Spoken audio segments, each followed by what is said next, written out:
kemudian di analyze properties, kemudian di samping kiri dua baris ke bawah itu ada test of normality. Nah itunya harus dicentang. Ada nggak? Kalau udah dicentang harus dirunning lagi karena kan pasti nggak aktif. Apa? Si outputnya. Dapat dari Aura. Ya. Dia flash disknya naruh di sini hotel. Semua udah keluar? Semua udah keluar? Udah? Kalau sudah kalian lihat. Apa yang keluar? Kalian lihat di sini ada nilai skewness, skew gitu ya. Nih, skewness yang ini kalian lihat ke bawah. Ini adalah nilai univariat normal. Ini adalah nilai univariat normal. Kalian lihat kalau univariat normal dia mengukur normalitas satu-satu untuk masing-masing dimensi. Ya. Nilai ini harus antara kurang gimana ya nyebutnya? Gini nih. Plus minus 2,58. Nilainya harus antara ini. Lebih dari 2,58 sampai gimana sih nyebutnya gitu. Ini 2,58 nih ya. Ini 0 kan, nah ini plus 258. Nah nilainya itu harus ada di antara ini. Paham kan? Paham ya? Nyebutnya saya nggak tahu gimana, plus minus 2,58. Jadi nilainya antara negatif 258 sampai 258 gitu. Kalian lihat, perhatikan satu-satu di sini. Nilainya itu harus sampai negatif 2,58 atau sampai plus 2,58. Oke. Nah, kalau misalnya ada yang tidak normal secara univariat, sebetulnya kalian bisa lakukan dengan menghilangkan dimensi atau indikator yang ada di dalam dimensi itu sampai nilainya menjadi normal. Tapi sebetulnya dari beberapa asumsi klasik yang kita lakukan, itu kan sebetulnya tidak semuanya harus fit gitu ya. Kalau misalnya masih ada misalnya secara univariat normal tapi secara multivariat tidak normal, itu masih bisa digunakan datanya seperti itu ya. Nah ini kalau misalnya kalian lihat di sini nilainya di antara negatif 2,58 sampai 2,58. Sehingga kalau secara univariat ini nilainya normal gitu.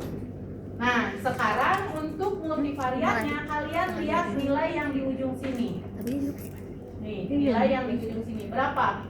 34,34. Nah nilainya untuk kriteria ujinya sama di antara negatif 258 sampai positif 258. Sehingga kalau misalnya ini 34,340 secara multivariat normal atau enggak? Enggak. Karena apa? Nilainya lebih dari 2,58. Oke. Nah, untuk interpretasinya lihat. Berdasarkan hasil pengujian normalitas multivariat memperlihatkan nilai kritika rasio skewness semua indikator atau semua dimensi ya menunjukkan distribusi normal karena nilainya di bawah 2,58 atau kalian bisa kesimpulannya karena nilainya di antara plus minus 2,58. Artinya secara univariat data terdistribusi normal.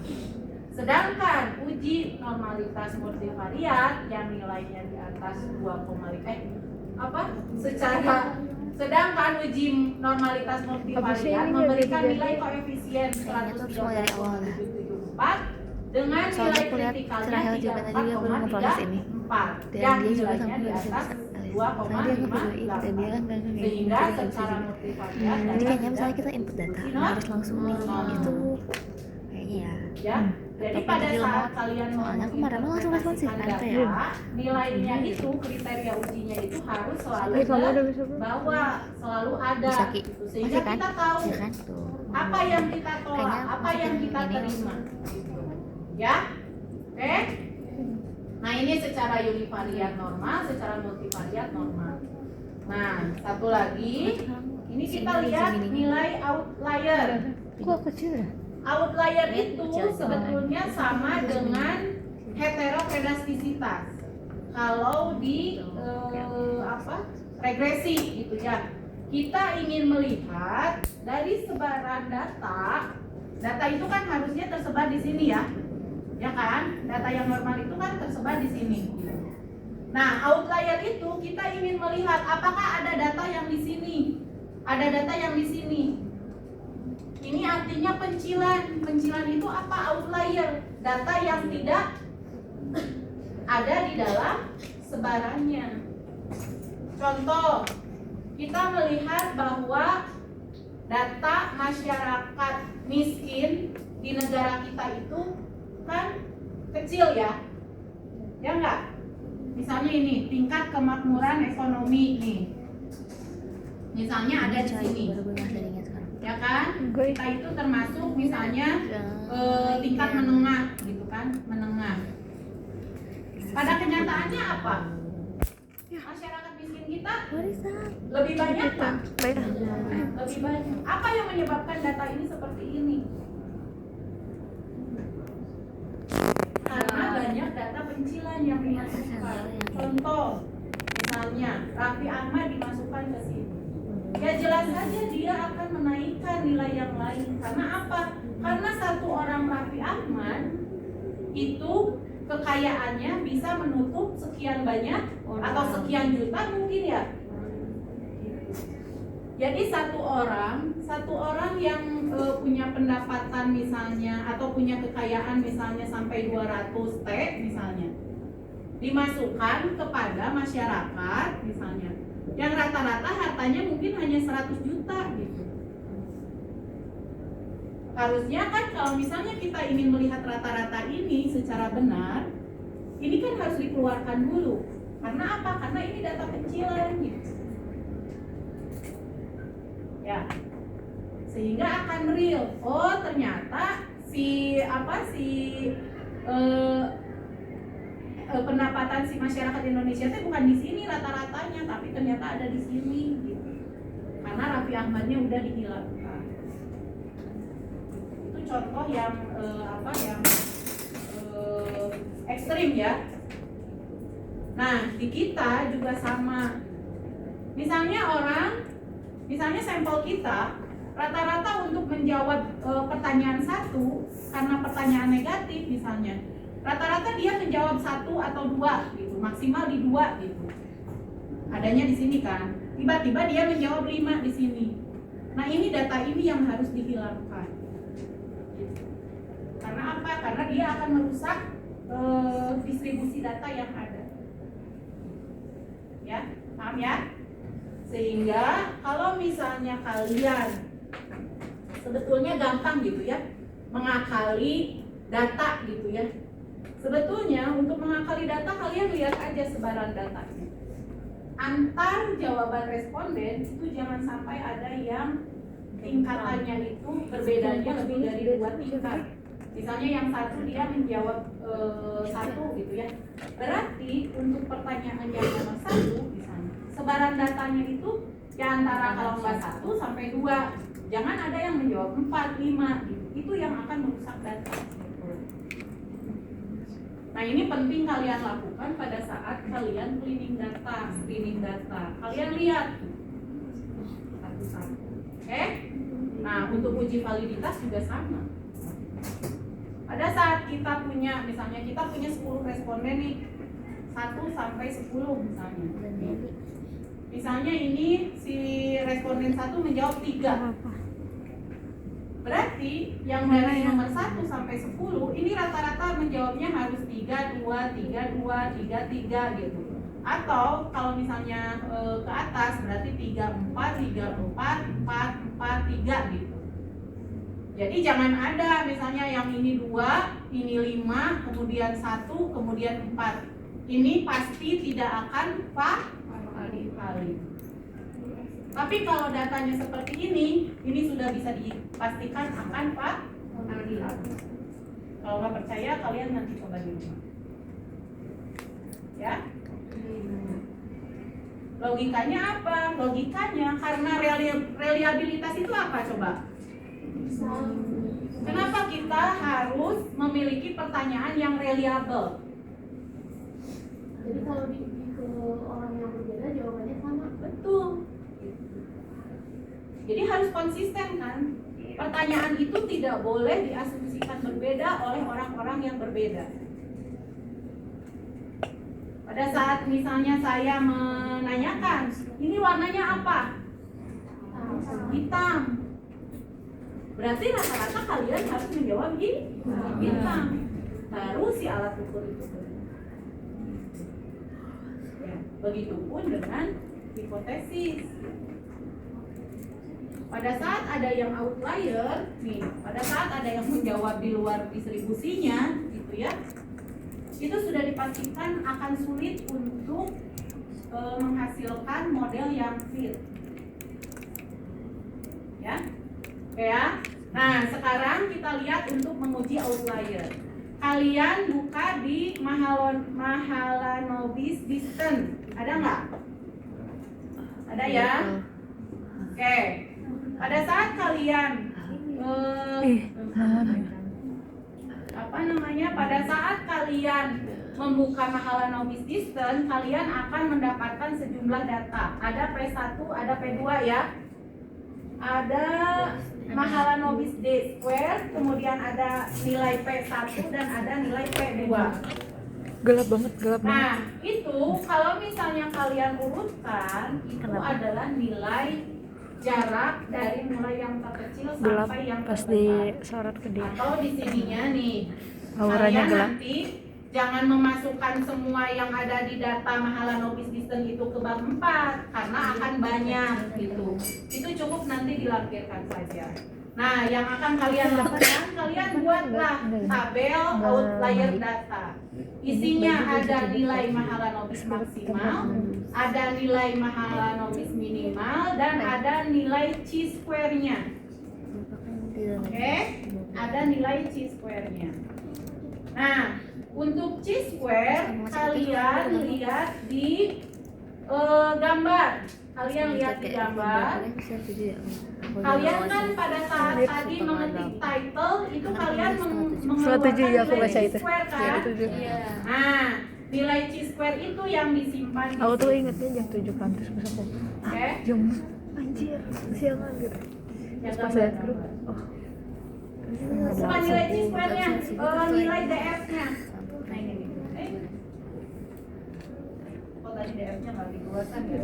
Di sini aja di output yang tadi yang tadi.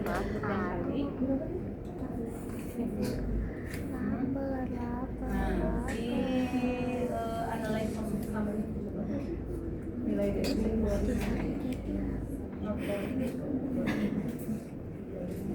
Yang laki sakit senang. Iya. Iya sakit iya. Mau diapain? Aduh. Mau dikerjain? Mau ditonjok? Jijik ya sih. Katanya sakit guys. Nih ingus. Lagi. Lu kemarin panen ya? Panen listrik. Iya. Degree-nya 194. Di observer aja. Kalian lihat nilai maksimalnya udah ketahuan belum? Coba kalian lihat di Mahalanobis Mana gua tahu ya? distance.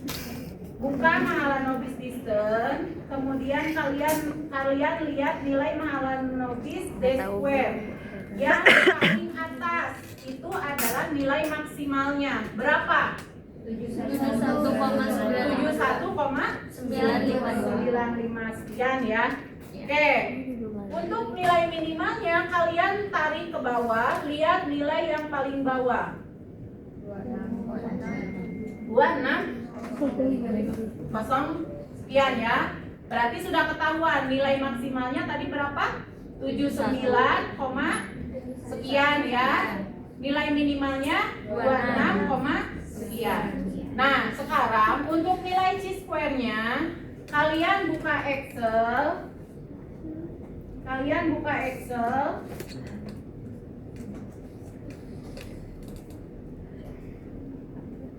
Oke. Sebelumnya kalian lihat dulu nilai degree of freedom-nya. Tadi ada di mana, Andri? Ada di note for model. Kalian lihat di note for model, kalian lihat nilai degree of freedom. Ya tolong, Berapa? aku mau ngecas. 194. Hah? Berapa? 194. Degree of freedom-nya berapa? 194. Ya? Betul nggak? Degree of freedom-nya 194. Kita akan mencari nilai Bisa apa? chi-square bisa untuk keluar degree of angkanya. freedom Ya, kok gua nggak bisa? 194. Ini kita bisa tanyakan kepada Excel. Sama dengan Ntar lah. Coba coba lagi dari awal. CHI Gak bisa guys. INP. Nah, ini nih. Yang ini. Ntar lah gue coba dari awal. INP atau C inverse. Ya. Kalian klik, nanti kalian akan keluar rumusnya. Probability-nya berarti 0,05. 0,05. Degree of freedom-nya tadi berapa? 194. 194. Tutup kurung. Nah, ini nilai chi-square untuk 194. 227,496. Gitu. Ini kita pindahkan ke sini. 227,5 sekian lah ya. Gitu. Nah, untuk penarikan kesimpulannya seperti apa? Untuk penarikan kesimpulannya, kalian lihat nilai Mahalanobis distance untuk maksimalnya itu tidak boleh lebih besar daripada chi-square-nya. Gitu. Karena di sini hanya 87, kemudian chi-square-nya 227, sehingga kan lebih kecil ya. Ya kan? Ya. Sehingga tidak ada data yang outlier. Jadi kalau misalnya kita gambarkan di sini, nih, kalau misalnya kita gambarkan di sini, nih, nilai ininya yang 227,5 gitu. Sehingga data si Mahalanobis distance-nya yang outliernya itu tidak boleh melebihi ini. Gitu. Ya? Paham? Paham ke lah. Ya? Oke, maaf. Yang tadi untuk Excel-nya udah tahu ya? 0, kalian lihat aturan laptop kalian. Ada yang pakai koma, ada yang pakai titik. Kalau misalnya tidak berfungsi pakai koma, kalian pakai titik ganti.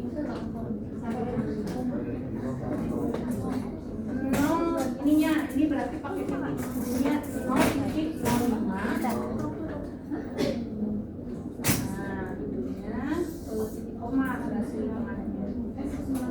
bukan itu titik koma iya. Nah iya.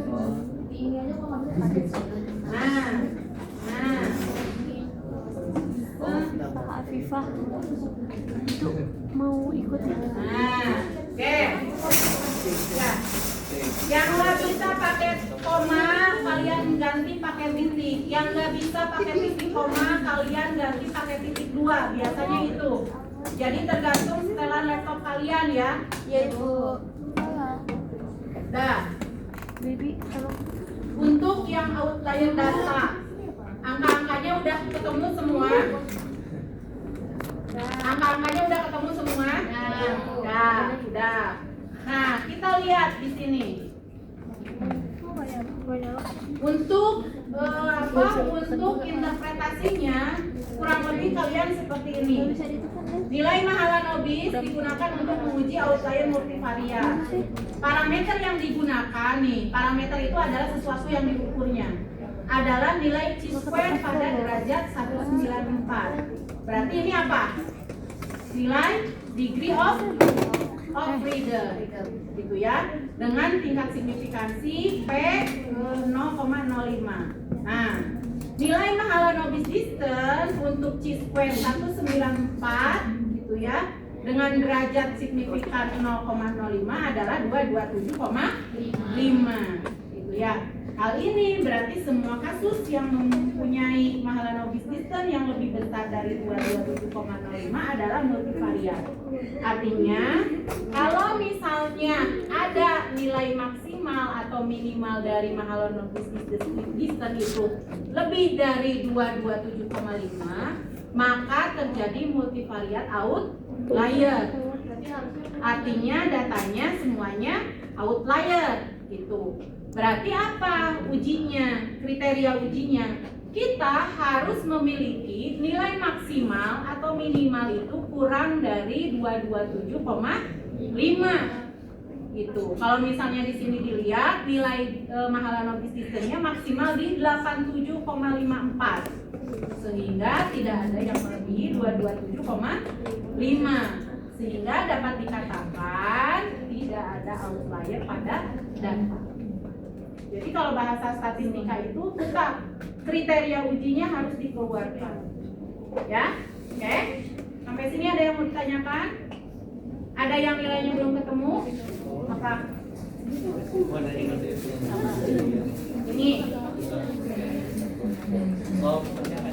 Ini.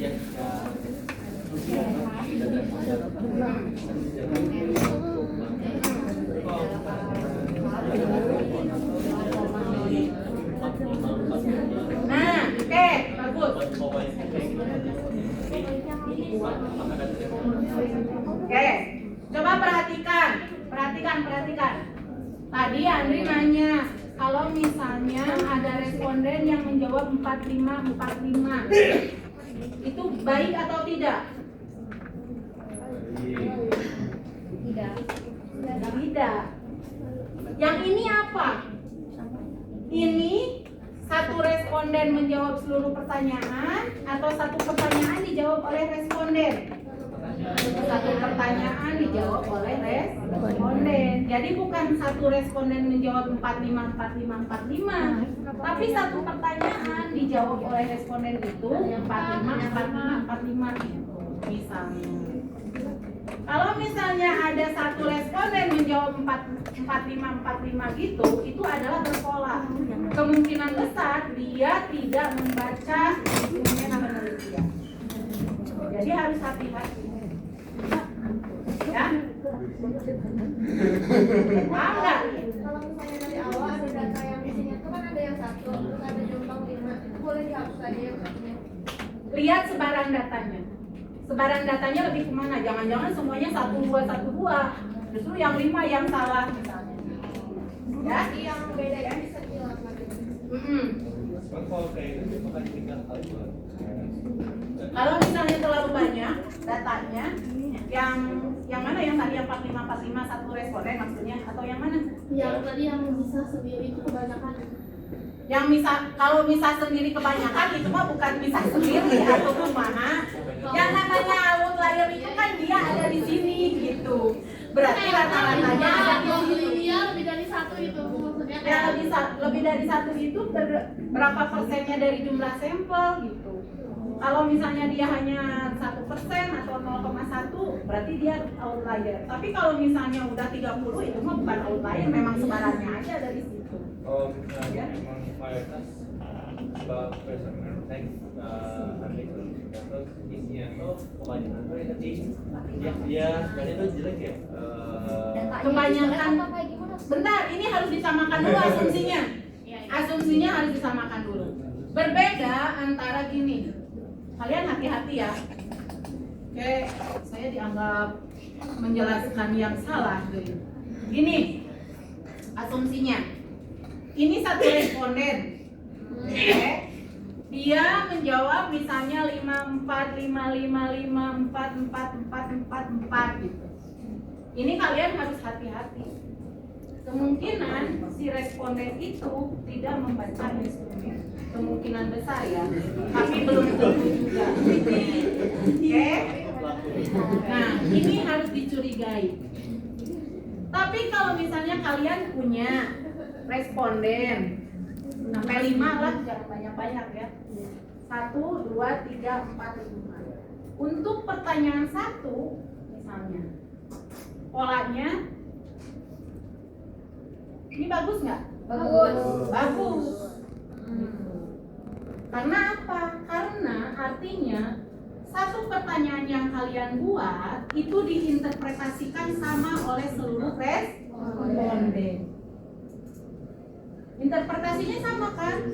Ya kan? Kalau saya ini tadi misalnya bertanya ini hitam, berarti semuanya menjawab hitam. Ini yang 4 ini yang mungkin dia menjawab abu-abu tua gitu. Tapi kan mirip gitu. Oke? Berarti bagus. Tapi kalau misalnya ini ke sini, ini belum tentu bagus. Apa? Kalau bisa ini semuanya kayak gini. Semuanya kayak gini. Kadang tuh kenyataan saya gini kan. Kadang saya baru di kelas ini misalnya. Kalau saudara tapi kamu tahu nih isinya 45 ya biar nanti datanya pertanyaannya bagus gitu. Nah, jadi aslinya tuh ya nggak bisa, kita sebagai peneliti tidak bisa mengatur responden untuk menjawab apa. Ngerti nggak? Pada saat kalian sebagai peneliti mengatur responden untuk menjawab apa, itu udah salah. Ya. Jadi penilaian itu memang harus dari responden. Kalaupun nanti keluar pola seperti ini, ya berarti bagus pertanyaan kalian. Karena diinterpretasikan hal yang sama. Tapi kalau misalnya dari 100%, misalnya dari 90 responden, misalnya semuanya menjawabnya sekitar 54, 54, 54 gitu. Tapi ada beberapa responden misalnya dia menjawab 3 atau misalnya bahkan 1.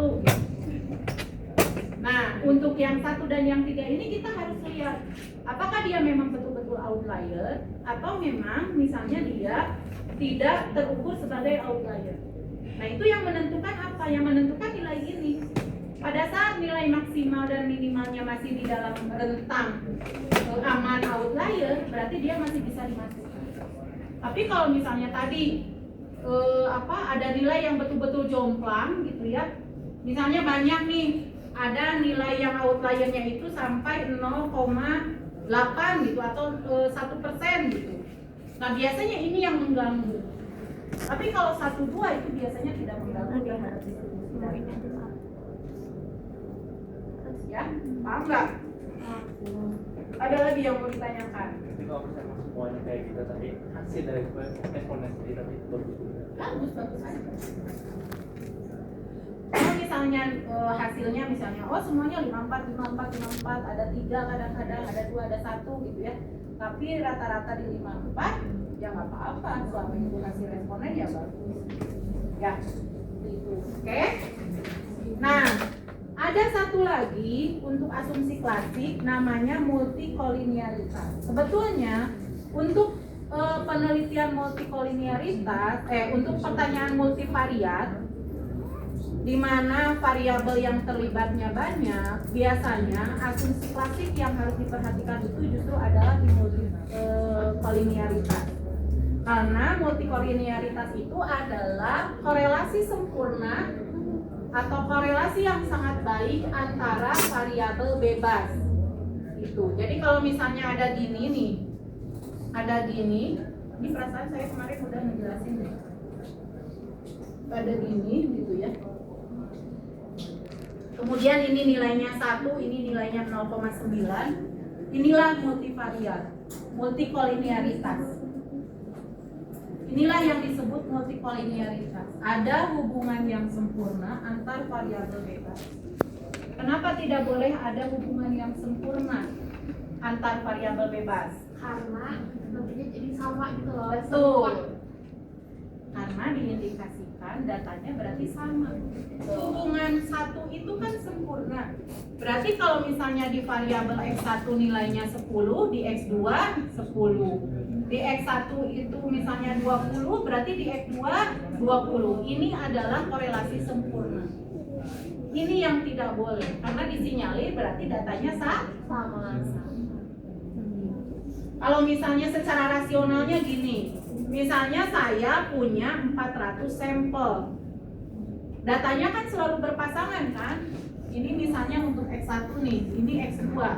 Ini kesininya 400 sampel misalnya. Masa iya dari sini ke sini semuanya sama? Secara rasional ya.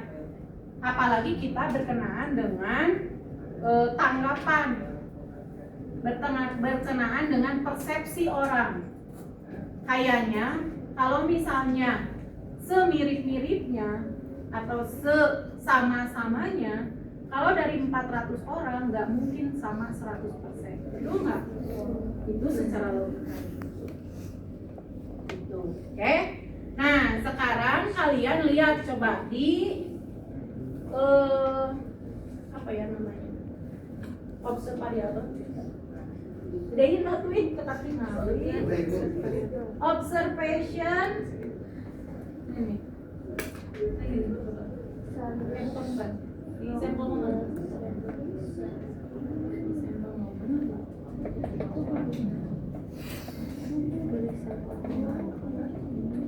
Jadi nggak ada kemana pun tadi dia. Oh ini. Ya, sampel mana? Oke, ke bawah. Naki.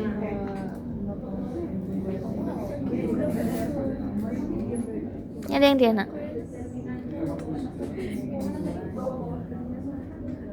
Nah, oke. Kalian lihat di tabel di Laptop. output sampel moment. Diana bawa kayaknya. Diana baca di laptop. Oke, ada. Nah, kalian lihat ada Aing nggak bawa. determinan matrik di bawah. Mau pakai yang aku nggak? Kalau habis. Cipa. Mau pakai yang aku. Nah, di tabel Penuh. sampel kovarian di bawahnya ada determinan matrik. Ada nggak? Ada.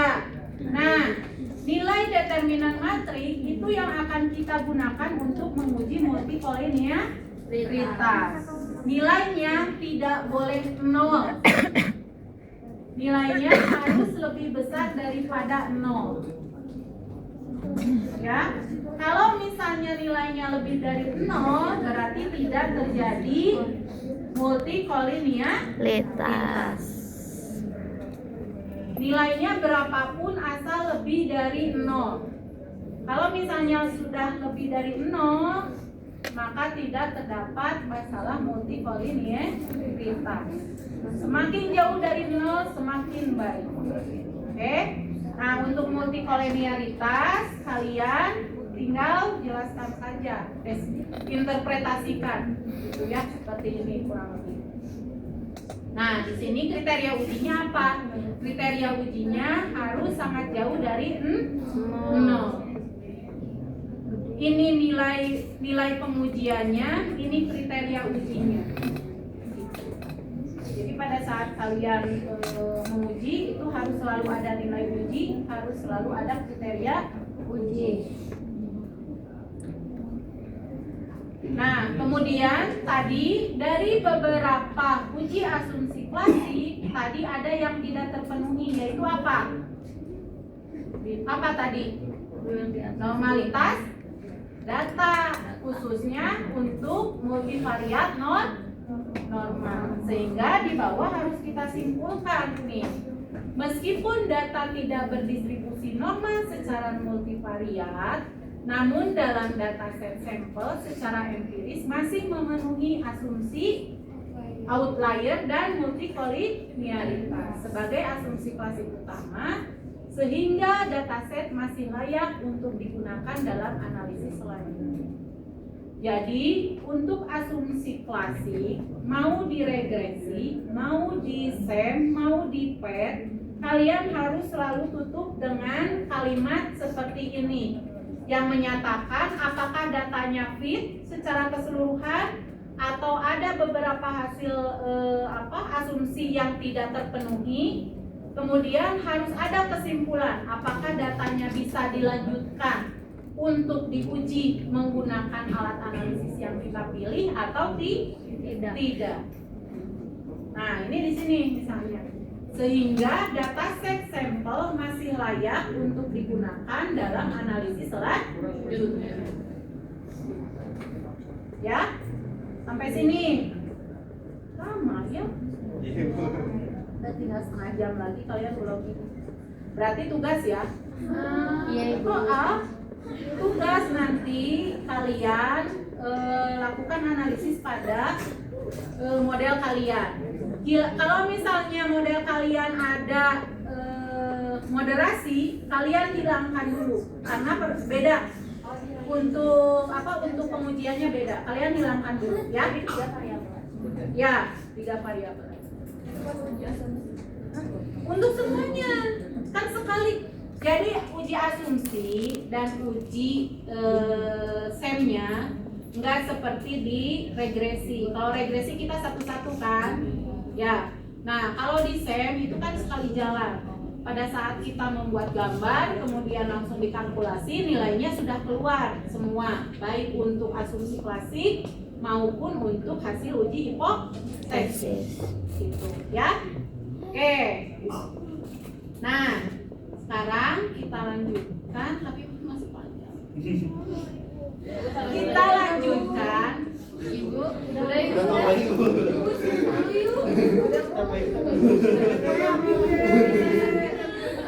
Tapi inilah dasarnya, ini dasar-dasarnya dulu ya. Pada saat kalian menguji SEM, setelah uji asumsi klasik terpenuhi semua, ya, kalian sudah bisa menyimpulkan bahwa dataset sampel yang kalian miliki itu bisa dilanjutkan dengan uji SEM atau tidak. Nah, kalian masuk kepada pengujian hipotesisnya. Di dalam pengujian SEM ada 3. Ada 3 pengujian utama. Nih, ini yang nggak boleh lupa. Ini teh kenapa sih? Cameron dia apakah? Nah, ininya permanen ya? Nih, yang pertama kita harus pastikan. Naki, can you record itu papan tulis? Gak kelihatan di sini. Yang pertama, Okay, this phone. kita harus uji model keseluruhan. Uji model keseluruhan. Setelah modelnya fit, baru kita masuk ke uji parsial. Oke? Uji goodness of fit atau uji model keseluruhan. Yang kedua, nih, ada uji model pengukuran. 3, ada uji model struktural, lalu uji hipotesis. Uji model keseluruhan itu adalah untuk melihat apakah model secara keseluruhan ini nih, model secara keseluruhan yang kita bangun itu fit atau tidak. Nilai-nilai untuk uji model keseluruhan itu ada di ujung ini. Nih. Ya, untuk interpretasinya nanti kita ini satu-satu ya. Nah, yang kedua itu ada uji model pengukuran. Uji model pengukuran itu yang mana? Yang kita uji itu adalah ini nih. 1, yang di luar lihat. 2, 3, nih. 4, 5, 6. Jadi, uji model pengukuran itu adalah fungsinya untuk melihat dimensi-dimensi yang kita bangun untuk membentuk variabelnya itu semuanya valid dan reliable atau tidak. Itu fungsinya. Kita harus melihat masing-masing dimensi ini dia berkontribusi tidak terhadap variabelnya. Itu apa bedanya dengan uji validitas dan reliabilitas yang kita lakukan sebelum kita menyebarkan uji pertanyaan, menguji instrumen. validitas dan reliabilitas yang kita lakukan di sini adalah untuk melihat apakah setiap dimensi ini bisa membangun modelnya atau tidak. Lakukan uji model pengukuran atau measurement model. Measurement model atau model pengukuran yang kita lakukan adalah terhadap dimensi di PLS disebutnya outer dan inner model. Yang luar itu ya, nih yang ini, yang kotak-kotak ini, itu yang akan kita lakukan. Nah, yang terakhir uji model struktural. Uji model struktural di PLS itu dikenalnya dengan inner model. Inner model itu berarti yang di dalam. Inner, kalian ingatnya inner. Inner itu yang di dalam. Ini adalah struktural. Fungsinya apa? Fungsinya untuk menguji hipotesis. Disinilah kita akan keluarkan uji hipotesis. Lakukan mengukur apa? Pengaruh antar variabel. Apakah secara keseluruhan modelnya sudah fit atau belum? Kemudian kita lihat dari masing-masing dimensi ini membentuk variabelnya atau tidak. Baru kita lihat pengaruh antar variabel. Uji model pengukuran, uji model struktural. Multikolonialitas. Baru masuk ke structural equation modelnya. Yang pertama, kalian harus menjelaskan pengembangan model berbasis teori. Yang kalian jelaskan apa? Yang kalian jelaskan adalah nama-nama variabel beserta dimensinya. Sehingga kalian jelaskan nama variabelnya apa saja, kemudian dimensinya kalian susun di dalam tabel seperti ini. Termasuk kode-kode kalau misalnya di dalam gambar kalian tidak menuliskan nama variabelnya secara utuh atau nama dimensinya secara utuh. Ya, orang paham, oh kalau misalnya saya menyebut EE itu adalah untuk entrepreneurial ecosystem. Saya memberi kode 3 dari variabel untuk dimensi organisasional changes. Ya. Jadi kalian kalian susun bentuknya kurang lebih seperti ini. Nah, kemudian di poin selanjutnya, setelah kalian jabarkan model itu ya secara lengkap, kalian bikin diagram alurnya atau pet diagramnya secara utuh. Nah, ini kalian tinggal screenshot kan yang dari yang dari Amos gitu ya, sebelum kalian running. Berarti ada di apa? Ada di data view. Kemudian kalian screenshot, masukkan ke Word gitu. Ya. Oke. Kemudian kalian konversi dari diagram jalur ke dalam persamaan struktural dan spesifikasi model penelitian. Jadi kalian bikin jalurnya seperti kalian membuat digital transformation itu hanya dipengaruhi oleh entrepreneurial ecosystem. Gitu. Kemudian ini NC itu dipengaruhi oleh entrepreneurial ecosystem dan digital transformation. BS itu dipengaruhi oleh berjenjang ya. Kalian lihat lagi, kalau misalnya kalian punya X1 dan X2 yang sejajar gitu ya, misalnya di sininya nih. Ini misalnya nih. Ini dan ini sejajar misalnya untuk X1, X2 tanpa ada ini, berarti di model pertamanya adalah X1 dan X2 terhadap Y gitu. Berarti yang ininya misalnya yang SM-nya itu adalah beta 1 X1 ditambah beta 2 X2 ditambah Z-nya gitu. Ya. Paham nggak? Kesalahan Z gitu. Jadi kalau misalnya kalian lihat ini nih. Nah, gitu. Jadi model kesalahan pengukuran modelnya. Nih. Tapi kalau yang keluar di sini kayak E23 berarti itu mah epsilon atau pengukuran kesalahan untuk masing-masing dimensi. Yang masuk ke dalam rumus itu adalah model kesalahan pengukuran untuk modelnya. Gitu. Kalau misalnya gini, contoh nih, model yang pertama itu kan saya entrepreneurial ecosystem berpengaruh terhadap digital transformation, gitu kan? Berarti kesalahan pengukuran modelnya yang mana? Yang Z1. Z1 gitu. Kalau misalnya saya mau mengukur pengaruh entrepreneurial ecosystem terhadap bisnis flexibility, berarti kesalahan pengukurannya apa? Z3. Z3.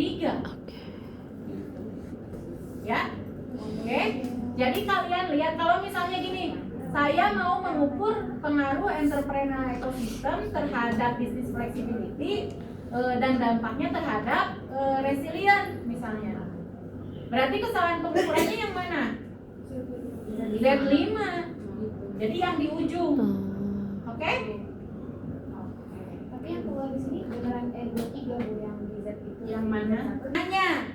Nah ini kalau misalnya kalian klik gitu ya, kalian klik di buletannya, ini bisa diganti. Ini saya hanya untuk memudahkan saja bahwa ini kalau misalnya untuk model pengukuran masing-masing dimensi itu simbolnya E. Tapi kalau misalnya untuk mengukur pengukuran model itu saya pakainya Z gitu. Kalau bawaan dari sistemnya itu pakai E gitu. Tinggal diganti aja. Ya. Kalau ini saya untuk memudahkan aja, memudahkan saya untuk membedakan. Dari nomor terakhir yang ini dia akan nyambung. Di sini misalnya terakhir berapa tuh? 22. Nah, di sini pasti 23 gitu kan ya. 23, 24, 25, 26. Sehingga nggak kelihatan. Sebetulnya parameternya sama yang diukurnya. Gitu. Kenapa saya ganti itu hanya untuk memudahkan. Oke? Paham ya? Kalian buat rumusnya. Nah, untuk yang kesalahan pengukuran masing-masing dimensi tadi yang itu keluarkan di sini. Ini untuk spesifikasi model pengukuran. Artinya tadi ingat model pengukuran itu kan berarti sudah masuk poin 2 kan? Ya, yang model pengukuran itu untuk mengukur dimensi. Sehingga kalian keluarkan untuk entrepreneurial ecosystem misalnya dimensinya ada berapa, kemudian kalian keluarkan rumusnya. Ini di sini ada lambda, kemudian ada kesalahan pengukuran dari masing-masing dimensinya. Gitu, ya. Oke. Kuliahnya dari jam berapa? Ada kuliah? Ada 30.